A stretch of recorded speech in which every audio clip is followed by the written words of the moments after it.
happy that he was alive. I'm sorry for always causing you to worry, but please just give me a little more time and continue to be there for me. That man, he wasn't like anyone else. He spoke to me as himself. That was all I wanted. Someone to be their true self.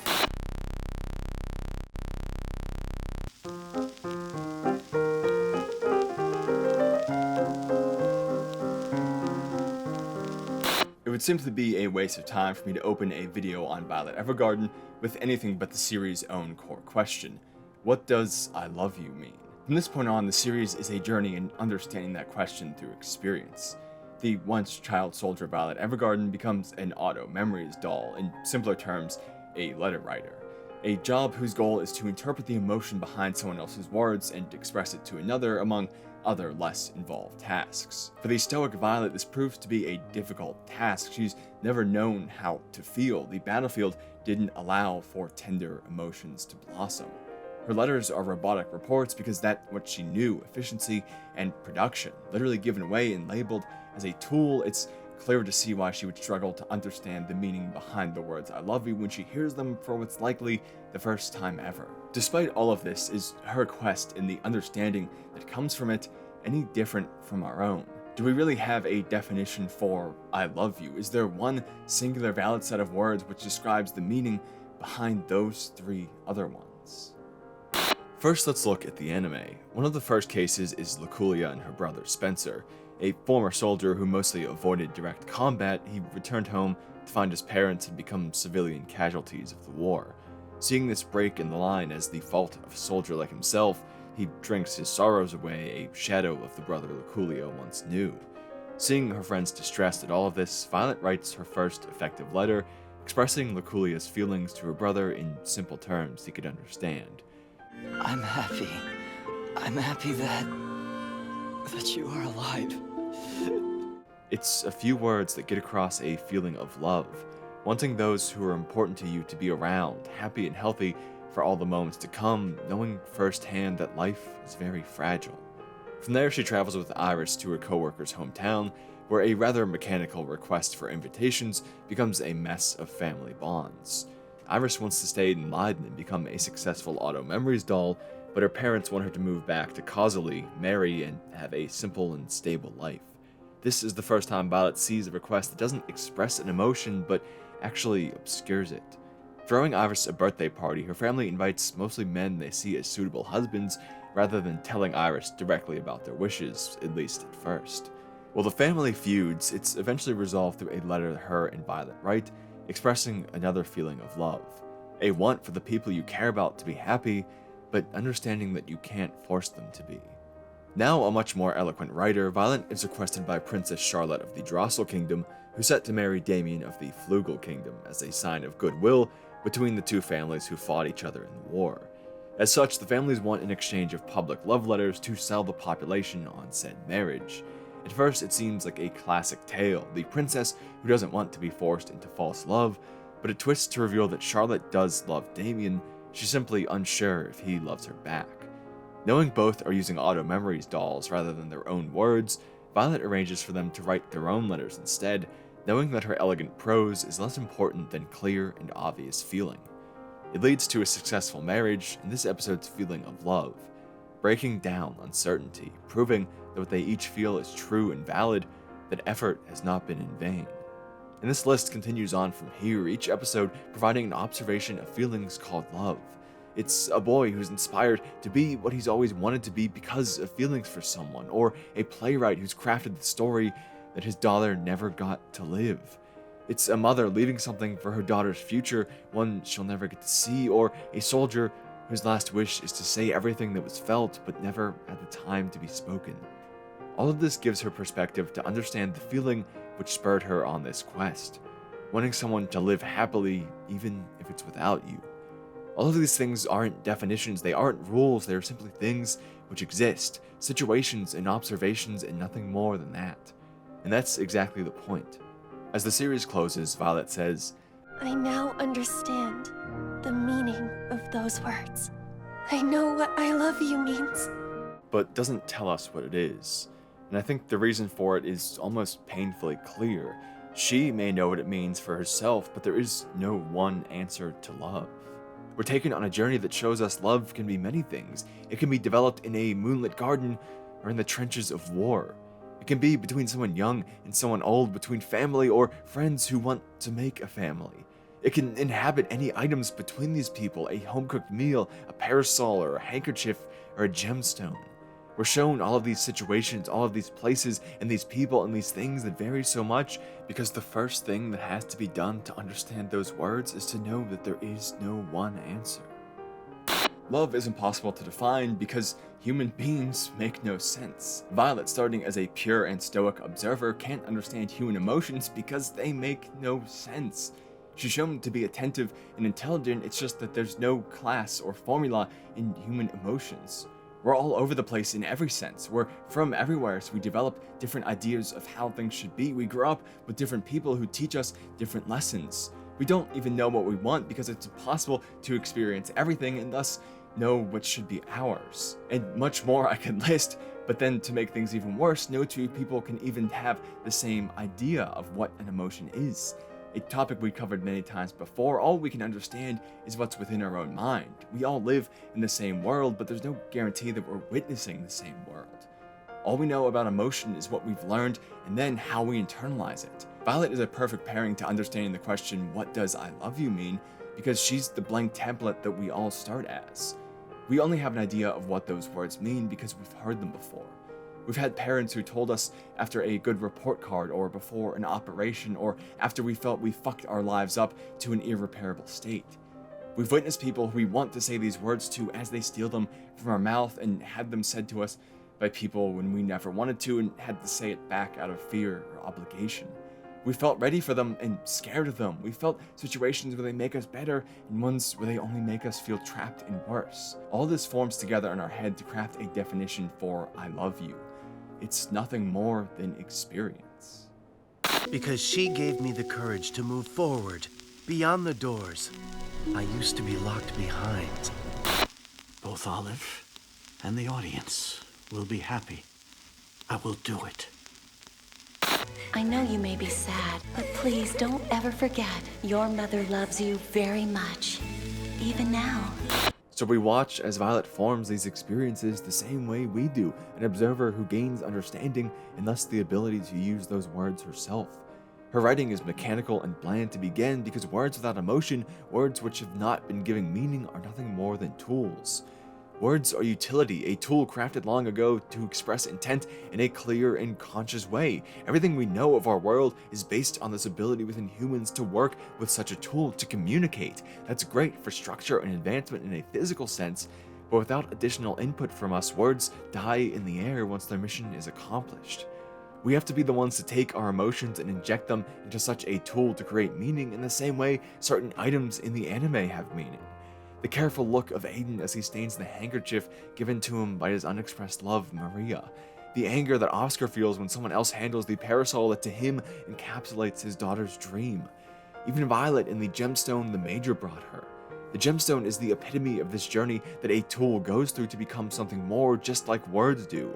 At first, it was simply something that caught her eye, a gem with the same color as Gilbert's eyes. It was an observation, nothing more, nothing new to what she'd ever done. But then Gilbert bought it and he didn't have to, and Violet wore it and cared about it and she didn't have to, and Claudia tracked it down when he didn't have to. There were emotions that went into all of these things, thankfulness with a twinge of regret, unwavering appreciation and gratitude, and then obligation, but also repentance.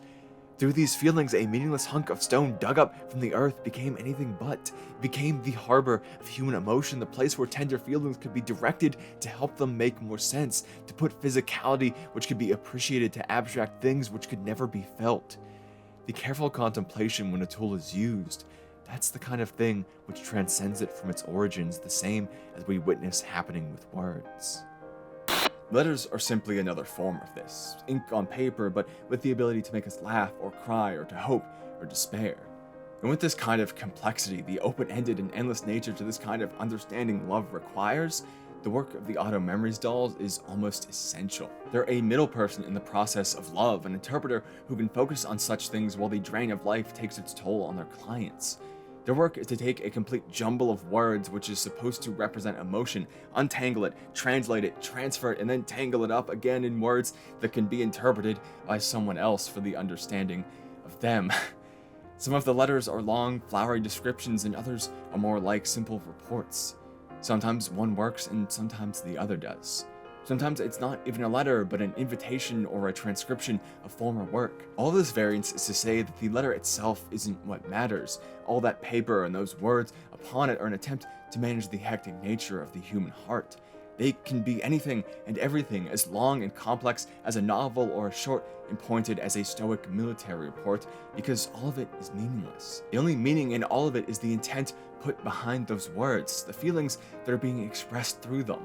The calling upon of certain memories that are special to two people that you've both felt, the descriptions of favorite things or places to show you listen and care, the truth of intent, wishes for the future, and so much more. There's only one thing which is common to all of them, and all the effort communication of such complex things takes. We find a desire to understand one another. That's the importance of the letter. While it may seem relatively simple, I don't think it's a coincidence that Violet goes on such grand adventures in the process of simply writing letters. It's because letters themselves are a grand endeavor. Remember how we said that love, as an undefinable and abstract concept, is something which will be interpretably different within each and every one of us? If that's true, then it seems like love shouldn't exist, because no two people can feel the exact same about it. We can say it, but we don't know truly what the other one means. It's something we can never understand the meaning of to someone else, even if we feel it for them. But we still try to. That's what these letters are, and it's why it's important that they make sense of our own personal and jumbled mental states. The fact that we have to choose our words carefully, that we have to adapt the style and tone to the audience is an amazing thing. Not just because it's a perfect expression of how unique we all are, but also that we're seeking to overcome that very fact which keeps us apart. It's a statement to someone that you two are completely different people, but nonetheless, despite every roadblock and obstacle that we just covered that afflicts us all, we still try to take the journey to overcome such things. That someone else is important enough for that kind of grand effort, that we will cross the boundaries of a metaphysical world which we understand nothing to know that person better, to take what's in our head and try our damnedest to get it into theirs. It's crossing the boundaries of humanity itself, taken with the best tools we have for the job. Understanding isn't easy. It's something that doesn't come naturally to us, something we see directly through Violet and then through Anne. These letters interfering with this child and her mother's relationship for the express purpose of extending it into the future is exactly the kind of example of how hard understanding can be. I love these letters the most out of the entire anime because it presents us with almost misunderstanding. It's a child making sense of things around her with the limited capacity that she has. She plays with dolls, so Violet is a doll. Her mom has stopped caring about her, and it must be her fault for being bad because that's what her world is. It's dolls and trying to be good and not to be bad. The simple things a child can comprehend. With limited experience, she can't understand it any other way. Her mother has a lot to express, a lifetime's worth, like any parent does for their child, but she'll never have the chance to say it because if she did now, it wouldn't make sense to someone so young. Her words have to wait in a world that slows down for no one. This is painful enough, but for a week, she makes it even worse, pushing herself to finish 50 letters for the purpose of that understanding which can't occur right now. But it was for a feeling that she thought was worth all the pain. I'm not saying that love is simply an act of withstanding pain for someone else, but the fact that we can consider such things, things which go against every natural instinct a living being should have, is proof of how powerful these things can be. I don't want to die. I want to go home. To be beside you. You have to live. And be free. I have learned to feel through writing letters for others, through the people I have met.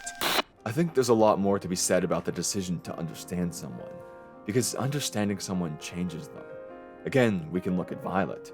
Originally, the other doll's reaction to her was very negative. Here was this new child who hadn't worked a day in her life towards this goal that they had all worked so hard for, taking one of the few spots available, and she's awful at it to the point that they consider firing her before she tanks the reputation of the entire company. But witnessing this, the very thing that once made her despise Violet, Erica comes to her defense. and she does so because she relates to Violet. She knows the fear that accompanies a lack of success, the failure that stings as something so crucial to your very being can be taken away at any moment. She may not relate to Violet's exact reason, but she begins to remember that they're all doing this for a reason. And with Violet's motivations laid bare, things change between them. They change because she begins to understand Violet. She isn't just some girl whose awful writing is threatening the company and making her life harder. She's a child desperately trying to make sense of a world she was dropped into with 3 simple words that she didn't understand. Her actions now aren't something to be hated, but something to empathize with. Understanding takes the same things which can lead to the usually easier emotion of hate and, with consideration, use them to foster love. Now, before we move on, I want to make clear that hate can also be a complex emotion and one which in many cases is justified and necessary. But it's also true that it's very often simple. Love requires understanding why someone took an action. It means digging back into the mess of human emotion. Hate doesn't always need that. It can just look at the results of the action and call it a day. Love makes us complex and hate simplifies us. This is crucial because, once again, it shows the importance of such actions, that love is an act of taking a select few people and devoting our time and energy to allowing them to be complex in our mind, to considering them and their actions more deeply, to understanding them truly. Once again, a direct message that love is not easy, that it takes time and energy and deep thought and so much more, but we'll do it anyway. We'll let them take up that space in our mind to grow complex like they truly are. As with everything in this amazing anime, Violet's backstory wasn't chosen simply for tragedy. War is a very important backdrop for the story, one which underlines every point we've just made. Before we discuss why, I want to note that we get little to no reasoning for why the war happened. We don't know which side was right or wrong. We don't see any justification, no long stories about what it all meant. All we know is that it happened and it hurt people. And that's perfect, because it's not a story about a conflict, it's a story about conflict itself. Because war is an act of hateful simplification. Once again, before continuing, I want to make a distinction. I believe war is the last resort to fight great evil. In that way, it can be necessary and justified. There are no winners or losers in war, but there have been many times where a side is fighting with justification, where people are simply defending their lives and doing what they must. With that, we should take no issue. But whatever the case, what's true about war still is that it's an act of simplification. It's the moment where the complexity of people eludes understanding and is wrapped around itself to change something meaningful back into nothing more than a simple tool. The very thing that makes people beautiful becomes the reason why they're killed, because it's easier to simply end a life than to try and understand it. It makes people into casualties, nothing more. It makes homes places with memories where people grew up and turns them just to rubble. It takes love itself and makes soldiers use it as a tool to fight harder, to try and hope to get home to the source of that feeling. General Merkelov expresses this all quite clearly when he says things like, "We dreamed that the war would end, waiting to receive the glory that was promised to both the living and the dead." Here, in this sentiment, people themselves are nothing more than tools for glory and recognition, success built upon the backs of fallen friends and enemies alike. This idea of war leads us back to Violet. She was able to exist as she did, a near literal weapon, because that's what war requires. She was the most deadly because she was the simplified embodiment of war. People were numbers, places were targets, there was no meaning to anyone or anything, just orders and following them. Violet is what war dreams of, the perfect tool in its conquest to overcome understanding by brute force. Just as she's proof of how meaningful anything can be, she's also evidence that things can be just as meaningless without effort. That something as complex and unique as love could be seen and understood as nothing more than an odd action, than 3 strange words. The fact she gains understanding as the series progresses, before then learning the truth behind her question, is the furtherance of this, the statement that love requires such a thing, and without it is nothing more than words which would be lost to time. As we look at everything with the potential for it to be impactful, it's just as true that we can look at it as nothing more than utility alone. A tool has no need for the words "I love you" as anything more than words. But she does. And so we return to calling Violet proof once more, but of something more hopeful. It wasn't just those 3 words which changed her. They relied on many moments before, but in that one final act, Gilbert succeeded in summarizing everything we spoke about today. He turned something meaningless into something meaningful. He took a tool and used it to change a tool.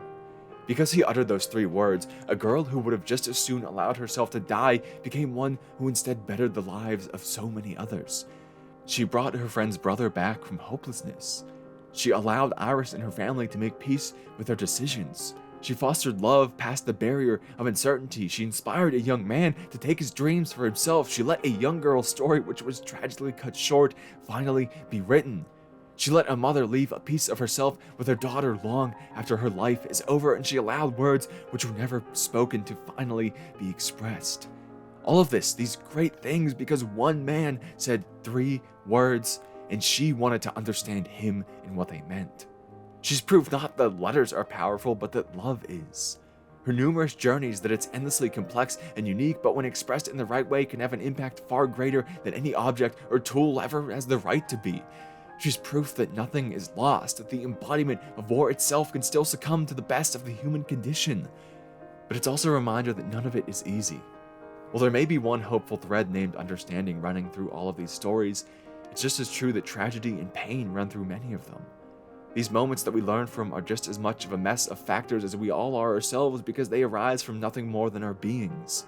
They're the culmination of months of grief, years of disappointment, long nights of worry or study, constant loneliness, pain drowned in alcohol, natural and incurable sickness, and the opposite end with avoidable death that happened anyway. Understanding isn't easy. Love doesn't come just because we want it to. All of these people need others to write them letters because of that.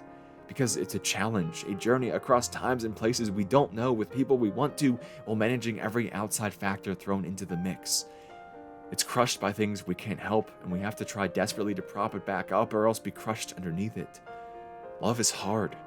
It's something that makes absolutely no sense, that we all have to understand on our own before then trying to understand how everyone else made sense of it and then express both of those things together into one.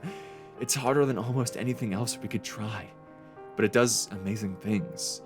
In many ways, it's the solace of our human condition, and I can't think of a more amazing story to have given us this lesson.